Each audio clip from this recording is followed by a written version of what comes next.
उस दिन करीब 8 साल के बाद मानसी को एक हेयर सैलून से बाहर आते देखा तो आंखों पर विश्वास नहीं हुआ। कॉलेज के दिनों में वह कभी मेरी बहुत अच्छी दोस्त हुआ करती थी। फिर वह एमबीए करने मुंबई चली गई और हमारे बीच संपर्क कम होते होते समाप्त हो गया था। मैं मुस्कुराता उसके सामने पहुंचा तो उसने भी मुझे फौरन पहचान लिया। हमने बड़े अपनेपन के साथ हाथ मिलाया और हंसते मुस्कुराते एक दूसरे के बारे में जानकारी का आदान प्रदान करने लगे। तुम यहाँ दिल्ली में कैसे नजर आ रही हो? मेरे पति को यहाँ नई जॉब मिली है। क्या पति को घर छोड़कर केस कटवाने आई हो? नहीं भाई, वे मुझे यहाँ छोड़कर किसी दोस्त से मिलने गए हैं। बस अब लेने आते ही होंगे। तुम बताओ, जिंदगी कैसी गुजर रही है? ठीक ठीक सी गुजर रही है। तुम्हारी पत्नी क्या करती है? अंजू नौकरी करती है। तुम तो कहा करते थे कि पत्नी को सिर्फ घर गृहस्थी की जिम्मेदारियां संभालनी चाहिए। फिर अंजू को नौकरी कैसे करा रहे हो? उसने हंसते हुए पूछा। मैं तो अभी भी यही चाहता हूँ कि अंजू घर में रहे, पर आज की महंगाई में डबल इनकम का होना जरूरी है। बच्चे कितने बड़े हो रहे हैं? हमारा एक बेटा है समीर, जो पिछले महीने 6 साल का हुआ है। उसके लिए भाई या बहन अभी तक क्यों नहीं लाए हो? अरे दूसरे बच्चे की बात ही मत छेड़ो। आजकल एक बच्चे को तो ढंग से पालना आसान नहीं है। तुम अपने बारे में बताओ। मैं तो कोई जॉब नहीं करती हूँ। पति सॉफ्टवेयर इंजीनियर हैं। 3 साल अहमदाबाद में रहे। अब यहाँ दिल्ली की एक कंपनी में जॉब शुरू करने के कारण 2 महीने पहले यहाँ आए हैं। अभी तक मन नहीं लग रहा था, पर अब तुम मिल गए हो तो अकेलेपन का एहसास कम हो ही जाएगा। संजीव, अंजू और समीर से कब मिलवा रहे हो? बहुत जल्दी मिलने का कार्यक्रम बना लेते हैं। तुमने अपने बच्चों के बारे में तो कुछ बताया ही नहीं। मैंने जानबूझकर विषय बदल दिया। मेरी 2 बेटियां हैं, श्वेता और शिखा। श्वेता स्कूल जाती है और शिखा अभी 2 साल की है। बहुत अच्छा मेंटेन किया है तुमने खुद को। कोई देखकर कह नहीं सकता कि तुम 2 बेटियों की मम्मी हो। Thank you. मैं नियम से डांस करती हूँ, कोई टेंशन नहीं है, इसलिए स्वास्थ्य ठीक चल रहा है। मेरे मुंह से अपनी प्रशंसा सुन वह खुश होकर बोली। वैसे तुम भी बहुत जच रहे हो। तुम्हें देखकर कोई भी कह सकता है कि तुमने जिंदगी में अच्छी तरक्की की है। Thank you. ये शायद तुम्हारे पति ही हमारी तरफ आ रहे हैं। अपनी तरफ एक ऊंचे कद व आकर्षक व्यक्तित्व वाले पुरुष को आते देख मैंने कहा। आत्मविश्वास से भरा वह व्यक्ति मानसी का पति रोहित ही निकला। उसने रोहित से मेरा परिचय कॉलेज के बहुत अच्छे दोस्त के रूप में कराया। रोहित ने बड़ी गर्मजोशी के साथ मुझसे हाथ मिलाया। फिर हम दोनों एक दूसरे के काम के विषय में बातें करने लगे। मानसी अब चुप रहकर हमारी बातें सुन रही थी। करीब 15 मिनट बातें करने के बाद रोहित ने विदा लेने को अपना हाथ आगे बढ़ा दिया और बोला, संजीव, तुम्हें अपनी वाइफ और बेटे के साथ हमारे घर बहुत जल्दी आना ही है। मानसी को अपने शहर में बोर मत होने देना। हम बहुत जल्दी मिलते हैं, मैंने मुस्कुराते हुए जवाब दिया। अपना मोबाइल नंबर तो दो, नहीं तो एक दूसरे के संपर्क में कैसे रहेंगे। मानसी को याद आया तो हमने एक दूसरे के मोबाइल नंबर ले लिए। वे दोनों अपनी कार में बैठे और हाथ हिलाते हुए मेरी आंखों से ओझल हो गए। मैंने डिपार्टमेंटल स्टोर से घर का सामान खरीदा और अपनी 2 साल पुरानी कार से घर आ गया। आप कहाँ अटक गए थे? मुझे मशीन लगानी थी, पर बिना वॉशिंग पाउडर के कैसे लगाती? अंजू मुझे देखते ही नाराज हो उठी। मशीन अब लगा लो, खाना देर से खा लेंगे। मैंने उसे शांत करने के लिए धीमी आवाज में जवाब दिया। कितनी आसानी से कह दिया कि मशीन अब लगा लो। मैं नहा चुकी हूँ और समीर को तो सही वक्त पर खाना चाहिए ही ना। अब खाना बनाऊं या मशीन लगाऊं? उसका गुस्सा कम नहीं हुआ था।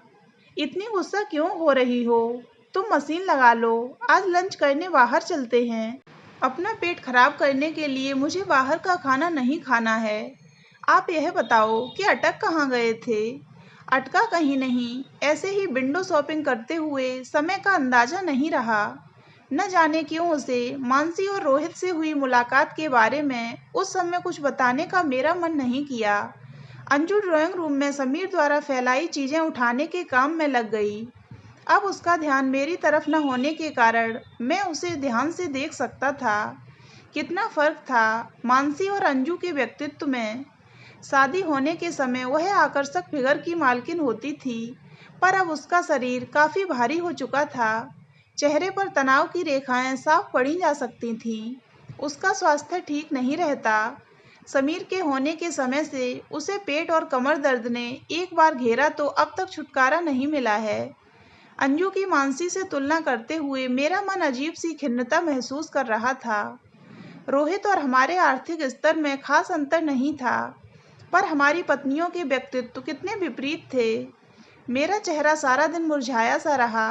रात में अभी ढंग से नींद नहीं आई। मानसी का रंग रूप आंखों के सामने आते ही बगल में लेटी अंजू से अजीब सी चिढ़ हो रही थी। किसी से अपनी हालत की तुलना करके दिमाग खराब करने का कोई फायदा नहीं होता है। खुद को बार बार ऐसा समझाने के बाद भी मैं ढंग से सो नहीं पाया था। मेरे पास मानसी का 2 दिन बाद ही ऑफिस में लंच के समय फ़ोन आ गया। अपने घर का पता बताओ, हम आज रात को अंजू और समीर से मिलने आ रहे हैं। उसकी यह बात सुनकर मैं बहुत बेचैन हो उठा। आज मत आओ, अंजू को अपने भाई के यहाँ जाना है। मैंने झूठ बोलकर उनके आने को टाल दिया। चलो उनसे मिलने फिर किसी और दिन आ जाएंगे, पर तुम अपना पता तो लिखवा ही दो। मैं उसे घर बुलाना नहीं चाहता था, पर मजबूरन उसे अपना पता लिखवाना पड़ा। मैंने उससे ज़्यादा बातें नहीं कीं। कहीं मन ही मन मैंने यह फैसला कर लिया कि मैं उनके साथ ज़्यादा घुलने मिलने से बचूंगा। फिर मैं शनिवार की शाम को ऑफिस से घर पहुंचा तो वे दोनों मुझे ड्राइंग रूम में बैठे मिले। अंजू उनसे बातें कर रही थी। मानसी के सामने वह बहुत साधारण सी नजर आ रही थी। ऐसी तुलना करते ही मेरा मन उखड़ सा गया। तभी मैं एकदम चुप सा हो गया। मेरे मुकाबले अंजू उन दोनों से वार्तालाप करने की जिम्मेदारी कहीं ज़्यादा बेहतर ढंग से निभा रही थी।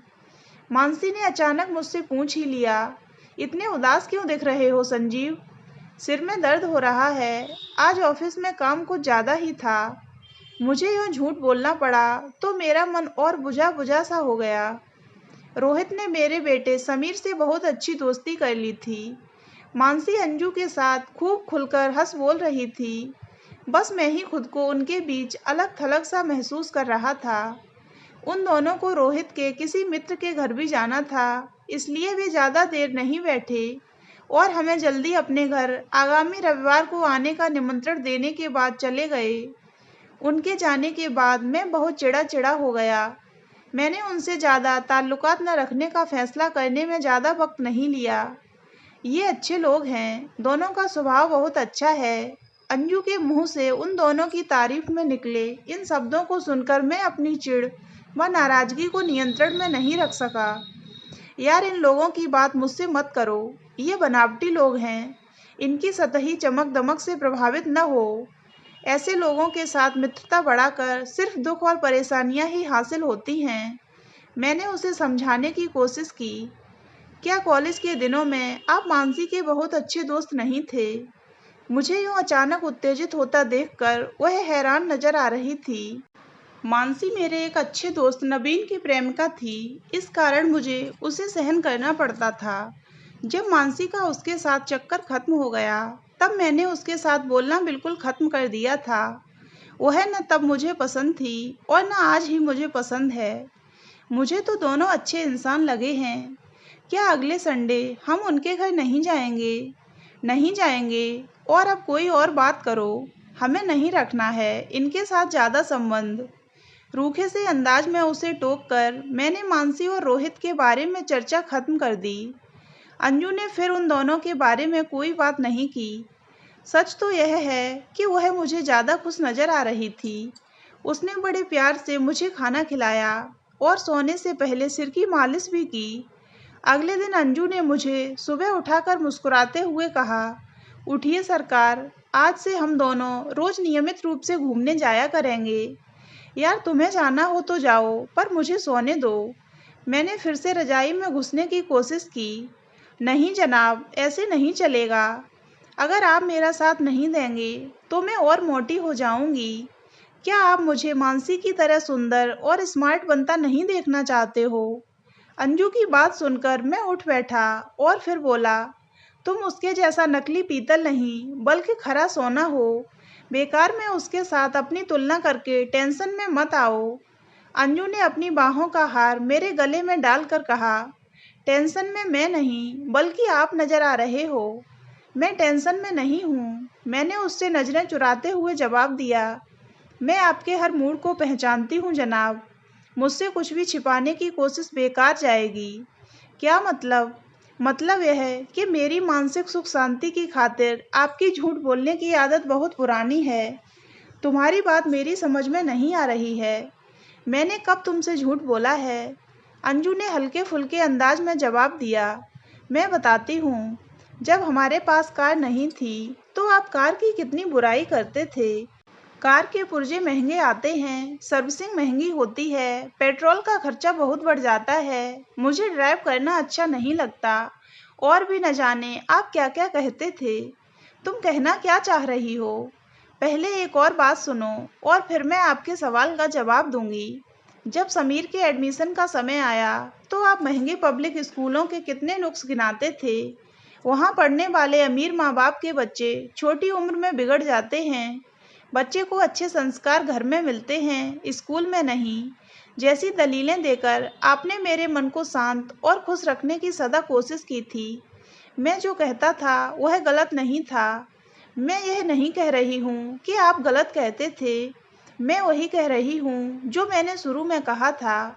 मेरे मन की सुख शांति के लिए आप दलीलें गढ़ सकते हो, लेकिन ऐसे मौक़ों पर आपकी ज़बान जो कहती है वह आपकी आंखों के भावों से जाहिर नहीं होता है। तुम्हारी बातें मेरी समझ में नहीं आ रही हैं। देखिए, जब आप कार की बुराई करते थे तब हम कार खरीद नहीं सकते थे, लेकिन जब कार घर में आई तो आप कितने खुश हुए थे। फिर जब समीर को अच्छे स्कूल में एडमिशन मिल गया तो भी आपकी खुशी का ठिकाना नहीं रहा था।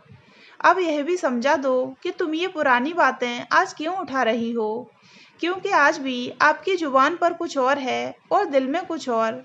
आज भी मेरे मन के सुकून की खातिर आप मानसी जैसी सुंदर स्मार्ट महिला की बुराई कर रहे हो।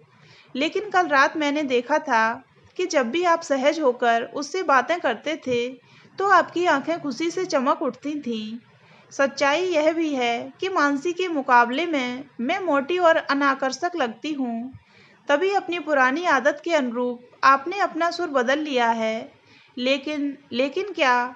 लेकिन आप मुझे हीन भावना का शिकार बनने से बचाने के लिए न मानसी की बुराई करो और न ही उनके साथ परिचय गहरा करने से कतराओ।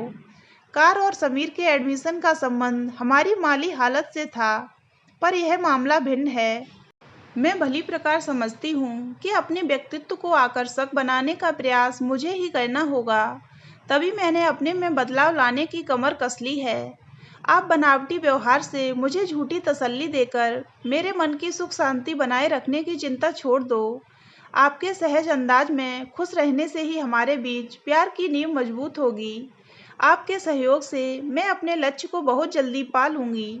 इसीलिए मेरी प्रार्थना है कि कुछ देर और सोने का लालच त्याग कर मेरे साथ घूमने चलिए। यार, तुम तो बहुत समझदार हो। मैंने दिल से उसकी प्रशंसा की। और प्यारी भी तो कहो। अंजू इतरा उठी। बहुत बहुत प्यारी भी हो, मेरे दिल की रानी हो। Thank you. अगले संडे हम मानसी के घर चलेंगे ना? हाँ, जरूर चलेंगे। और अभी मेरे साथ पार्क में घूमने चल रहे हो ना? हाँ, जरूर चल रहा हूँ। अब वह मेरी नज़रों में संसार की सबसे खूबसूरत औरत बन गई थी। तो दोस्तों, अगर आपको ये कहानी अच्छी लगी हो तो वीडियो को लाइक करें और हमारे चैनल को सब्सक्राइब अवश्य करें।